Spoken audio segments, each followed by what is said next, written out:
All right, everybody, welcome in to Pickaxe and Roll, brought to you by our good friends here at Mile High Sports. I'm your host, Ryan Blackburn at NBA Blackburn on Twitter, part of the Mile High Sports Podcast Network, and I am here. I am ready to discuss the Denver Nuggets, and this will probably be a little bit more of a negative one than what people want to hear, but Denver has, of course, lost 4 out of their last 5 games. They haven't necessarily played great basketball over the course of that stretch. They've faced some tough teams, but they have lost these games. And this is at a very important point of the season where there's an opportunity to kind of test themselves. And I don't necessarily think that they passed. So it is what it is, but we got to talk about it. We got to talk about what happened, why things have gone wrong, including the game last night against the Cleveland Cavaliers, in which Denver had an opportunity. They most certainly had an opportunity to get it done against the Cleveland Cavaliers, but they lose 119 to 117. We'll go over that game just a little bit. I was going to do that earlier this morning or like at noon or so. Unfortunately, schedules got conflicted. I have some other engagements that I needed to be present at. And as a result, just had to delay until now. So hopefully you guys are okay. Hope you missed me, but I will be here and will continue to put out the great work for you as always. The Nuggets lost in the clutch. And that is a massive concern for a team that wants to be great in a playoff environment and is struggling to execute on a consistent basis. It's not awesome. It's not awesome to see. In this last game, they lost the fourth quarter 32 to 25. And yes, they are compromised from an injury perspective. They've been given that excuse a lot of the time. Aaron Gordon is out. Peyton Watson is out. Spencer Jones is out. What's notable about that, though, is that Aaron Gordon was expected to be Denver's third best player, and Peyton Watson was expected to be maybe their sixth or seventh best player heading into the season. I'm not sure people were going to expect him to be really stepping it up to that higher degree. But the Nuggets, despite the fact that they had those misses, and obviously with Spencer Jones, nobody expected him to be like a massive contributor before the season. And so them not having him, to me, is not that crazy of a deal. They still couldn't really get it done on either end of the floor when it mattered. Denver had some good moments offensively. They had some bad moments offensively. Obviously, down the stretch, poor decisions were being made. And ultimately, seems like Denver is struggling at this point in terms of and we've seen some trends in terms of how they are operating on the offensive end, but more to the point, how they're operating on the defensive end. I've got some things that I want to share in the second segment on their defense. But last night, they had an opportunity to close the game. They lose after being up 3 with about a minute to go. They get the ball after a missed 3 from Jalen Tyson. Jokic takes the ball into the post, passes that out to Jamal Murray. He re-enters it into the post with Jokic in good post position. Jokic has plenty of opportunity to go try to score. Didn't really try to score, kind of turned baseline, dribbled baseline a couple times, and spun back around to the middle. And by that time, James Harden had doubled and taken the ball from him in a, was he fouled in that situation? I actually don't know what the NBA's last 2-minute report said on the matter. I don't think that it really matters that much. I didn't think it was a foul in the moment. But Denver clearly had some issues down the stretch in terms of figuring out what was supposed to be there. On that play, looks to me, okay, so they say incorrect non-call on a Jalen Tyson 3 seconds call. He should have been in the paint. Like, he was in the paint for too long, and that was at issue, but that was the only missed call. And so for that, okay, they missed 3 seconds all the time. I'm not going to sit here and say that that was the reason that Denver lost the game. I think it was Jokic's turnover. I think it was the fact that he wasn't super aggressive as a scorer. I think he was trying to hunt for a pass and not necessarily hunt for a shot. And I've seen him too many times go to that little turnaround jumper, especially when a guy is trying to play on the high side of him and try to take away the middle. You turn and spin back over the other shoulder, and that is where you shoot, not necessarily where you try to go under the rim and try to go baseline for a layup or whatever. I'm not sure where he was going on it, but I just think it was a bad decision. And I think if Jokic goes over the film, he'll probably think it was a not his best decision that he's ever had. But like it is what it is. And that was the impetus for James Harden hitting a three on the other end of the floor. Denver had plenty of like they were able to get a stoppage, and like Cam Johnson fouled. I think it was Jared Allen underneath the rim to get a stoppage, but James Harden hit a step back three, a very tough shot. Denver had another opportunity to go down the floor. Jokic does create a good three for Tim Hardaway Jr. I still think he should have been looking for his own shot and wasn't necessarily trying to score in that situation, but it is what it is. He gets a good three for Tim Hardaway Jr., and that was a good idea. It didn't go in. And then Jamal Murray fouls Donovan Mitchell, like basically trucking him, like he commits a blocking foul because Donovan Mitchell is driving and Jamal Murray clearly fouls him in that case, impedes his way to the basket, his way to like the right to the space.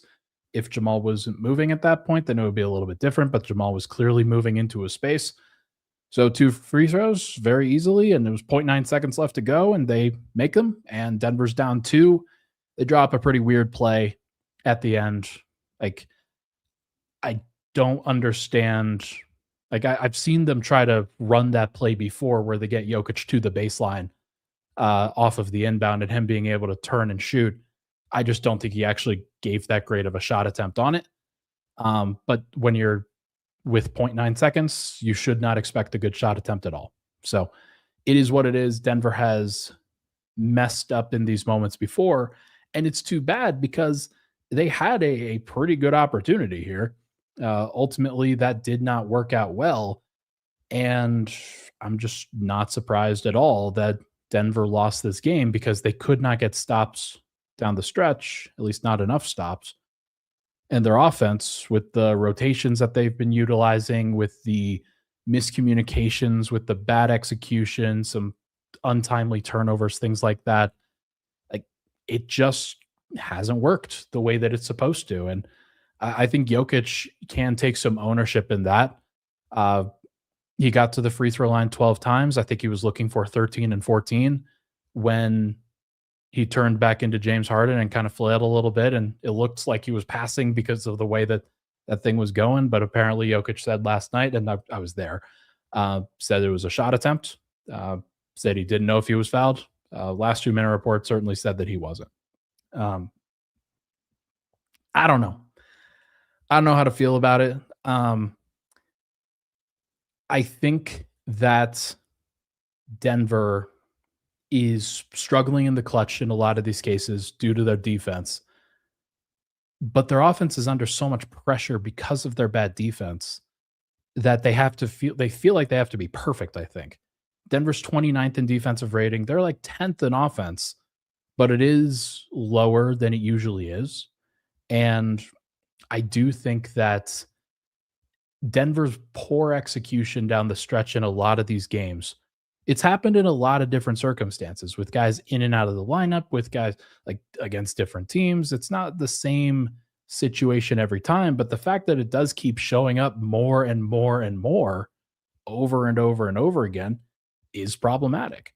I wrote in the topic list, is there anything to Nikola Jokic having a 5-11 clutch record when Denver is playing? Like when he is playing, when he is on the floor, the Nuggets get into the clutch while he plays on the floor. The Nuggets are 5-11 in these games, which is so abnormal compared to what they normally do in the clutch, like over the course of years. And we have years and years and years of data that says that the Nuggets are one of the best clutch teams and best clutch kind of eras in NBA history, the way that they rise to the occasion in a lot of these ways. With Murray playing the way that he is, with Jokic being the best player in the world, it should be okay. Like they should be able to find these solutions. And they have, like, it's not like they haven't done it at all during the stretch, but it certainly feels like more often than ever before, they're coming up short in big play situations. And that sucks. That's a pretty disappointing factor here. Um,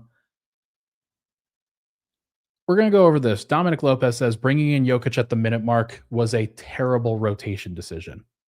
I asked David Adelman about the rotation decision because, like, I hear you guys. I understand. I get that you're frustrated about that. What I will say is that a lot of it is due to the uh, rotation, is due to the fact that both Jokic and Valanciunas are still supposed to be on minute restrictions. But they did find something with Jokic and Murray staggering, with Murray closing the first quarter, closing the third quarter. They've actually been pretty good in those situations for the most part. They sucked in Chicago, but they were better in against Cleveland. Um, and then Jokic and guys like Cam Johnson or Peyton Watson, if he's healthy, or whoever, starting the fourth quarter, starting the second quarter, and then playing for a little bit, and then Jonas Valanciunas coming back in, it bit them in the ass last night. There's no doubt about it. It was a problem. It was a bad, like, rotation overall, and it hurt them. It actually was, I think, the one of the reasons, not the only reason, and I think Adelman pointed this out. It wasn't the reason why they lost. Guys can still play well, even if their rotations are a bit abnormal. I'm not going to sit here and blame that as a reason for, like, or the reason why it happened. Could it have contributed? Of course. I'm not going to sit here and deny that. Nobody would. But I do think that it's something that the Nuggets are going to either A, throw out the window, or B, get used to, because, like, it has worked in the past. And there is merit, I think, from a structural standpoint. And this is what I'll say. From a structural standpoint, the Nuggets rotation makes a lot more sense when Jokic staggers. It does. Now, they could change the timing of certain things. I actually think that that's the right call. Jokic should not play the first 8 minutes, 9 minutes of the quarter, and then come back in 3 minutes later. I think it should be like 5 minutes, 6 minutes, and then he plays a more extended middle stretch, and then comes out a little bit earlier in that fourth quarter, rather than at the 6-minute mark where he came out this last time. If you come out at the 8-minute mark, you can come back in for the 5-minute mark and play the full clutch time. And then you have an actual rhythm that you can build up. If they struggle with that, that is a Jokic problem. That is a Nuggets problem. That is not a rotational structure problem. Like, that is something that they should be able to manage. But I do think that, like, shockingly, Murray has played a little bit better when he's not the one that has to stagger. For Jokic, I don't think it matters as much.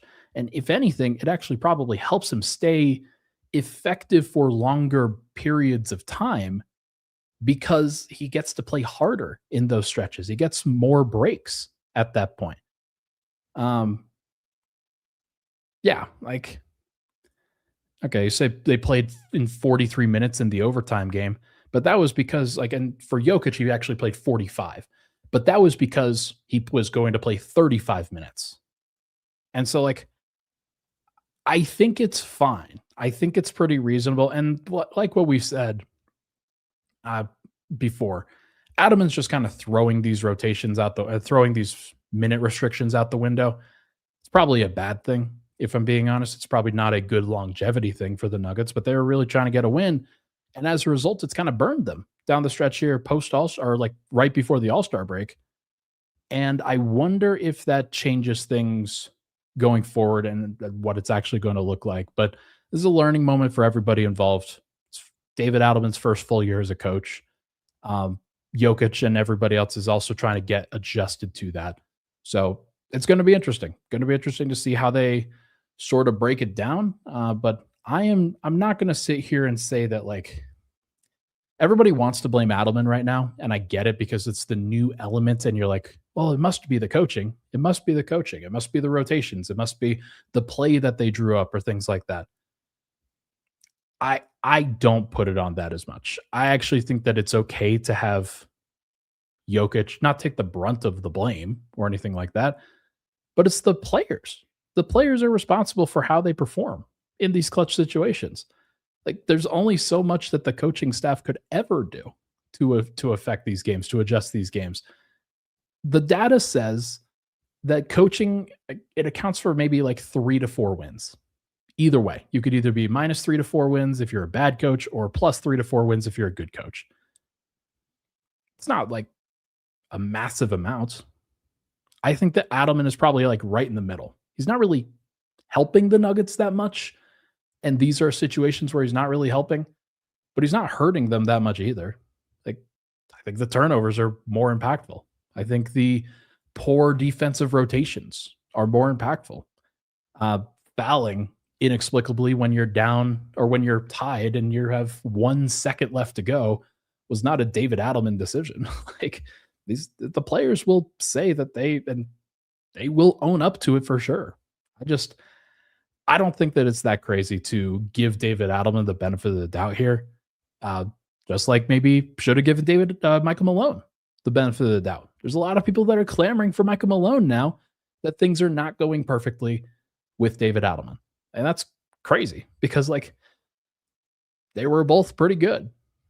It's just one's message sort of really lost it on the team after 10 years. And the other guys, they're still trying to figure it out. But David Adelman is both new and old in terms of who he is. This team they know who he is and they have adjusted to him pretty well. But he still has some things to figure out.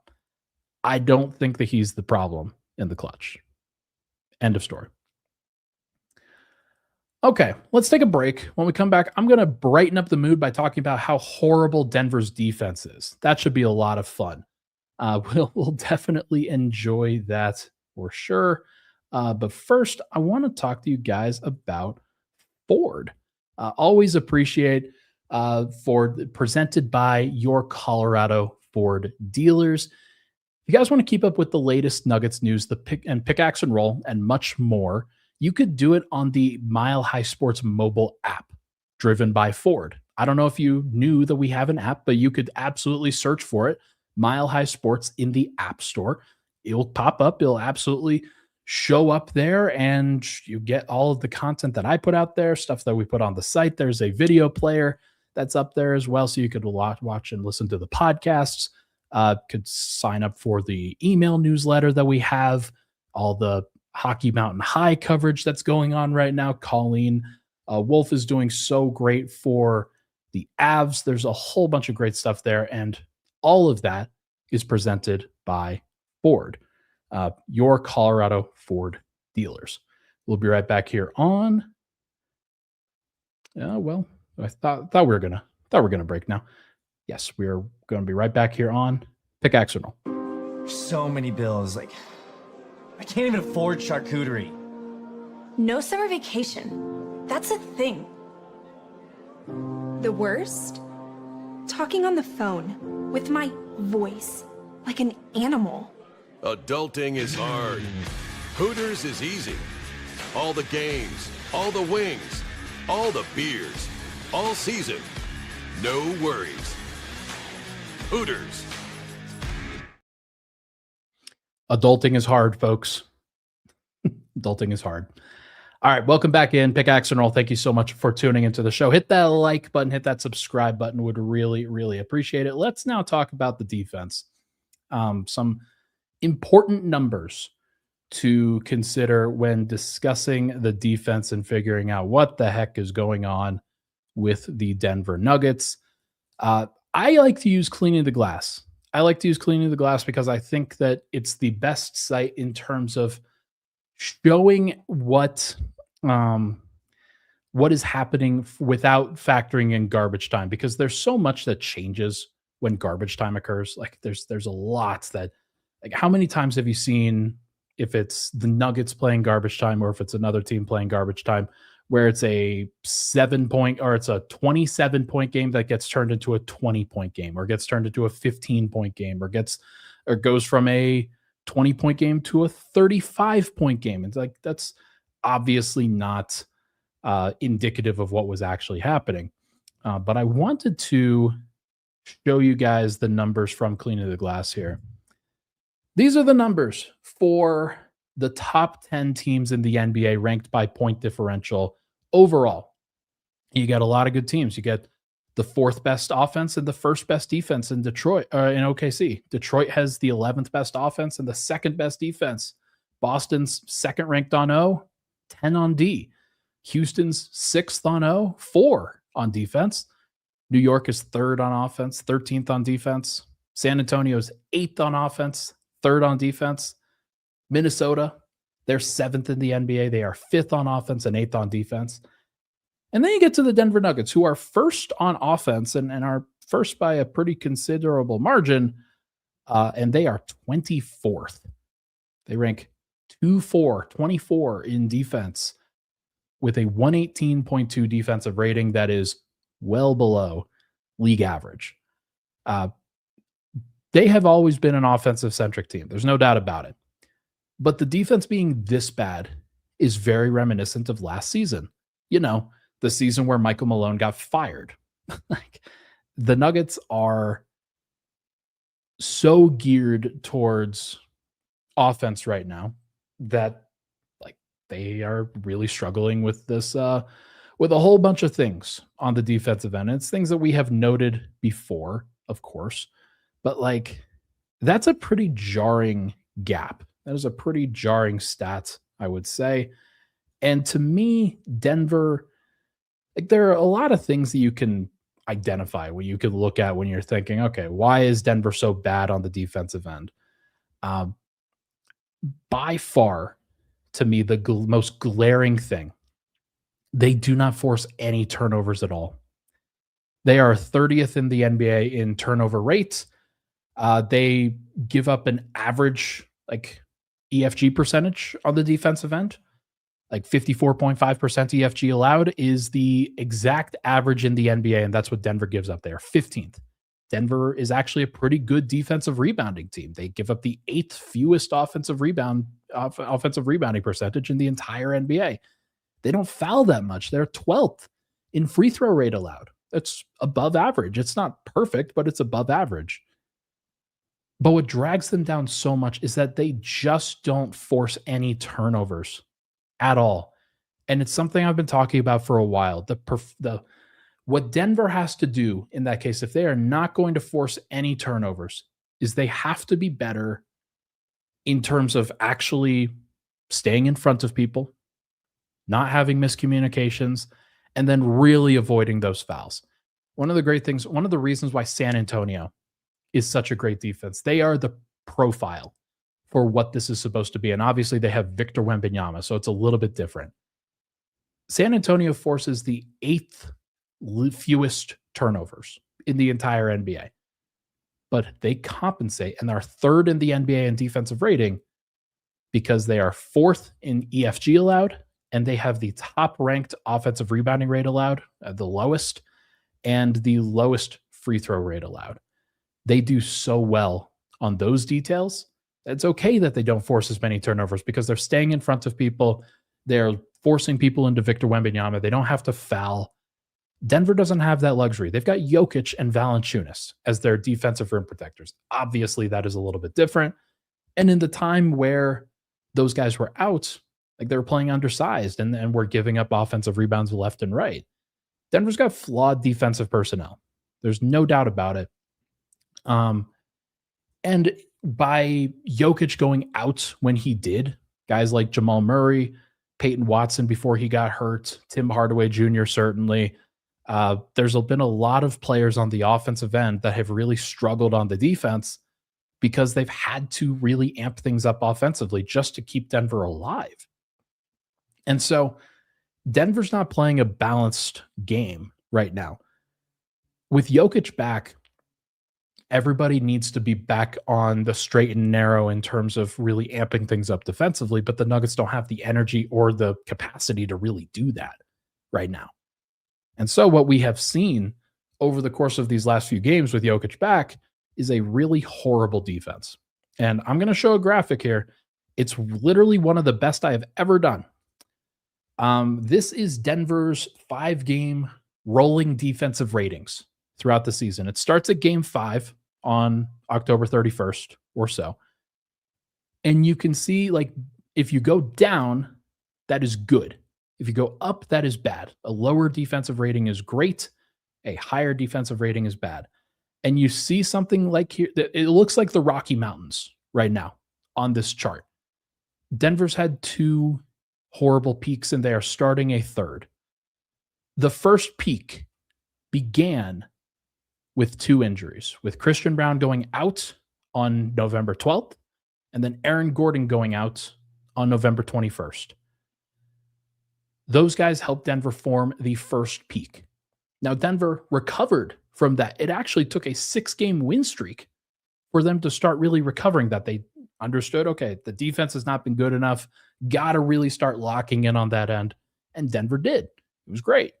They started a 6-game win streak at that point. And then they started to really lean into the offense a little bit more at that point. And okay, you've got a whole bunch of games, like one of those games at that 6-game win streak, Murray had 50 points. You've had these amazing Jokic performances. Cam Johnson's figuring some stuff out. And then Cam Johnson goes down when they're starting to peak again in a bad way in that defensive rating. And then right at the tippy top of that second peak is when Jokic's injury happens. And Jokic goes down. Denver struggles without centers for a little bit of that time. But then Aaron Gordon returns on January 4th, if you recall. And then the defense gets better. Unsurprisingly, Denver knows that they have to win with more defense. They're playing with hustle. They're playing with grit. They're doing all the things that they're supposed to do.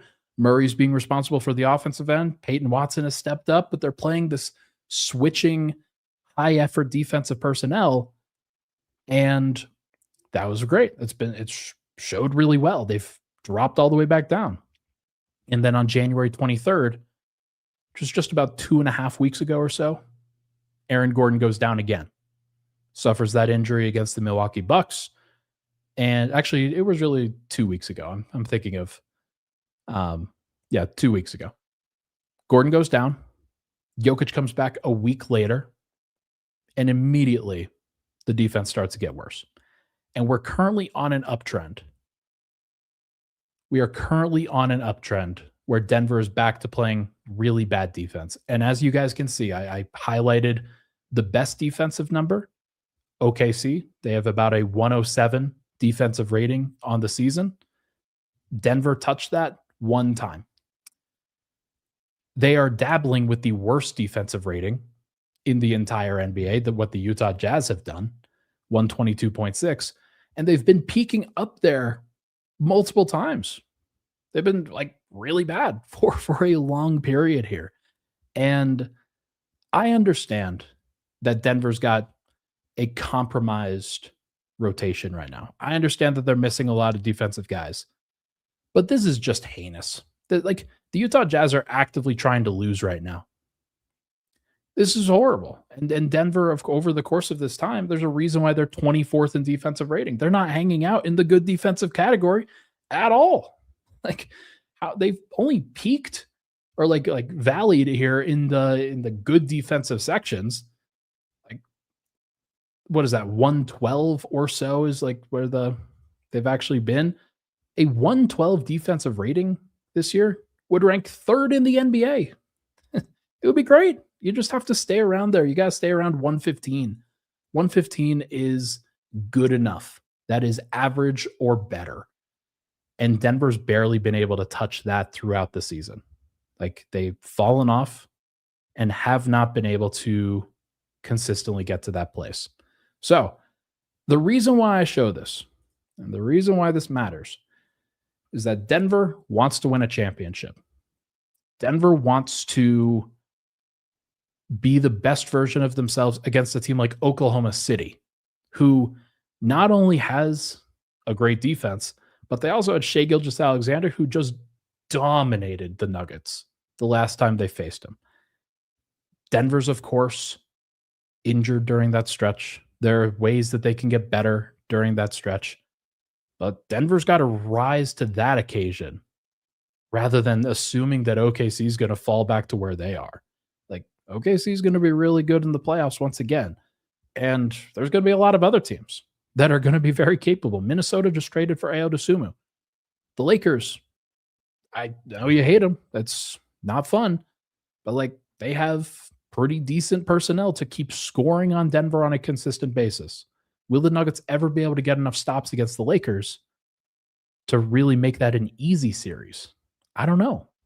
And the fact is that when Denver tries to play some of their defensive guys like Bruce Brown, Spencer Jones, like their offense is going to struggle in those situations if they take some of their best shot creators and floor spacers off the floor. And then that takes away Denver's best strength, which is them being the best offense in the league. So this is a tough balance for them to have to find. They have to get their good offensive players to play better defense. Jokic has to, I honestly thought that Jokic was good yesterday on the defensive end. Murray was bad, and he has to get better. Like I know that he's gassed, and there's clearly like a level of fatigue there that he needs to get to, but his focus on the defensive end has been horrible. And that's like, that comes with the territory of Denver being in the absolute dog days, trying to just get to the All-Star break. They'll freshen up and they'll focus up post All-Star break too.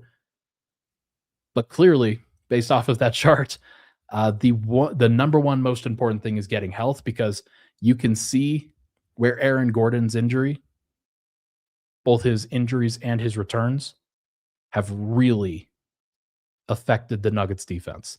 They don't have another guy that can do all of the things that he does. Spencer Jones is pretty good, but like he's still learning on the job. It's his second year and really his first year playing. Like nobody should expect him to be great immediately and super impactful immediately. He'll learn some of the stuff overall. But like Aaron Gordon was the guy that they brought in to connect everything for Denver defensively, not just offensively, but defensively. And they haven't had that for not just this year, but last year either. So it's all on Aaron Gordon. Like he has a lot of burden to have to carry, and the Nuggets have to help him carry it, because if they don't, he's going to get hurt again. Like they cannot have him play 36 minutes a night on a consistent basis. Peyton Watson has to go back to being a better defender than he has been just as an offensive player over the course of these past few weeks. He gets highlight blocks, but I don't see it as being super impactful to what Denver's needed to do defensively. That might be a little bit unfair, but Peyton needs to, like, for the Nuggets to be the best version of themselves, Christian Brown's got to be out there and be great defensively and carry his weight offensively. They need Aaron Gordon to be out there healthy, being the third best player on the team. They need Cam Johnson to keep making smart defensive plays. And they need Peyton Watson to be the all-encompassing two-way player, the two-way star that he thinks he can be and the Nuggets hope he can be. So we will see. Okay. Different Moves asks, Ryan, it might sound like I'm trolling, but do you think the offense should run through Murray? He seems to turn over the ball less, and kind of like a traditional point guard, Jokic is turning over the ball a lot. I don't know. Like, I think the best thing for the Nuggets is to have both of them interacting with each other. And there's too much posting up and too much isolation. And the Nuggets are at their best when they are working in tandem and taking advantage of mismatches. They weren't really taking advantage of mismatches that much in the game last night. And it just felt like there was a lot of indecision. I think the indecision will go away a little bit more in the future. But like, you got to get guys back and you have to develop some level of chemistry again. Like those guys can figure some stuff out. But like, I think honestly, like Jokic just needs to be better too. Like I have consistently credited him as the best player in the world. The leading reason why the Nuggets ever won a championship and will ever win another one. Like he is that good and that important. But he also had 7 turnovers and 11 shots. Like he has to be better too. And he can be. He will be. He will. There's no doubt about it. All right. Why don't we take another break? When we come back, we are going to discuss Spencer Jones and a potential development for him in his goals of being a full-time NBA player. We'll be right back here on Pickaxe and Roll. But first, are you looking for the perfect place to work, to exercise, to just be a part of a community, socialize? Look no further than the Denver Athletic Club, right in the heart of downtown Denver. As a DAC member, you'll earn and enjoy top-notch amenities like a full fitness center, licensed childcare center, a spa, massage, Pilates, a golf simulator, and more. It's an awesome place. There's a lot of opportunities there, and it's great for families, great for people that are trying to stay fit while trying to manage a family as well. It's really tough, but the DAC, it's set apart because of a vibrant, awesome community. It's a member-owned club, and it's all about you, offering year-round social events, co-working, dining, and fun for the entire family. The DAC is truly a club for your whole life. Learn more about the Denver Athletic Club. Learn more at denverathletic.club.cc today. Yes, not .com, denverathletic.club.cc. We'll be right back here on Pickaxe and Roll.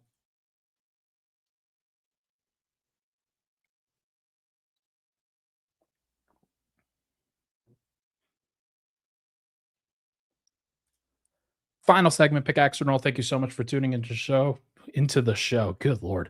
I'm tired, folks. I need the All-Star break. Hit that like button, hit that subscribe button. Would really, really appreciate it. Let's wrap things up. Actually, I'm going to address this first. You can't be lacking in defense and still be considered the best player in the world. Yeah, you can. Like, Jokic is the singularly most impactful force in the entire NBA. Singularly most impactful. There is no player. Shea is close. Giannis has been close. Other guys might get there at some point.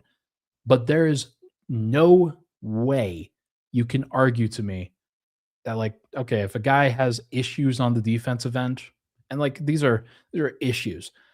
I'm not sitting here saying that Jokic is the cause of all of Denver's defensive issues. I would actually argue that the cause is more that they are losing and missing some of their other good defenders. It's not the only thing. I think that Jokic has to be better in some ways. Like, he has not been the reason why they've struggled defensively over the course of the past 3 games or so. I actually think it's been other people. And a lot of it is contests and poor closeouts and things like that from other people.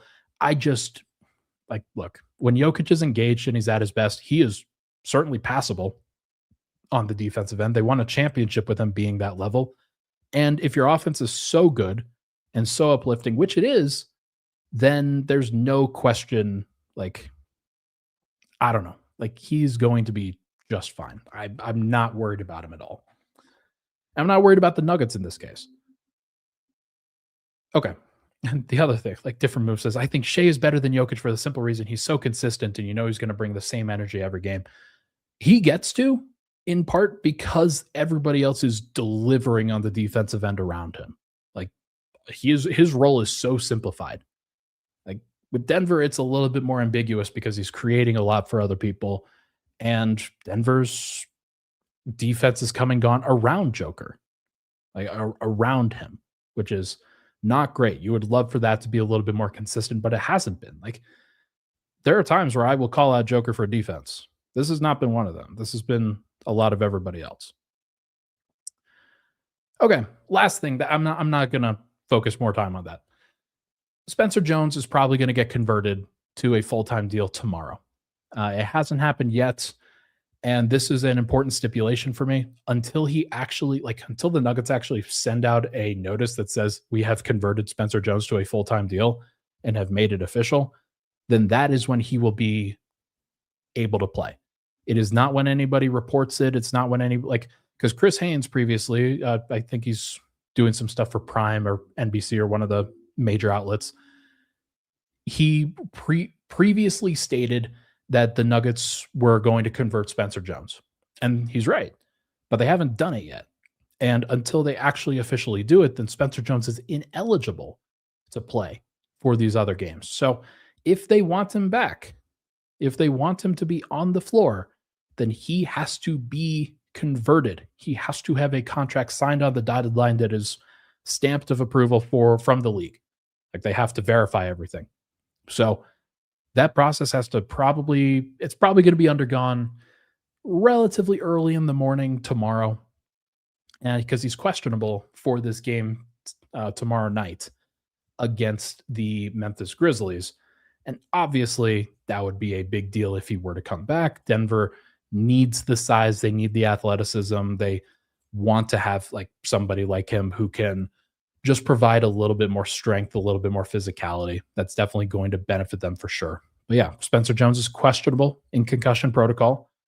But until he is cleared, not just from concussion protocol, but to actually play with the rotation, like and with the contract, until that happens, I am going to assume that he is out.